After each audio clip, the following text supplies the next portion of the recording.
अस्सलाम वालेकुम नाज़रीन, यहाँ पर आपको एक अफसोसनाक खबर से आगाह करते चले हैं। साबिक फास्ट बॉलर शोएब अख्तर की वालदा इंतकाल कर गई हैं।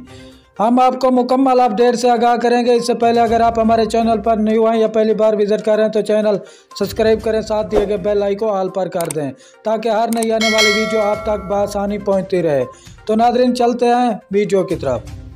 कौमी टीम के साबिक कप्तान फास्ट बॉलर शोएब अख्तर की वालदा इंतकाल कर गई। तफसीलात के मुताबिक कौमी टीम के साबिक फास्ट बॉलर शोएब अख्तर ने समाजी राब्तों की वेबसाइट फेसबुक पर अपनी एक पोस्ट में ये इतला दी कि उनकी वालदा क़ज़ा इलाही से इंतकाल कर गई हैं। शोएब अख्तर ने अपनी फेसबुक पोस्ट में लिखा कि मेरी वालदा मोहतरमा क़ज़ा इलाही से इंतकाल कर गई हैं, इन्ना लिल्लाहि व इन्ना इलैहि राजिऊन।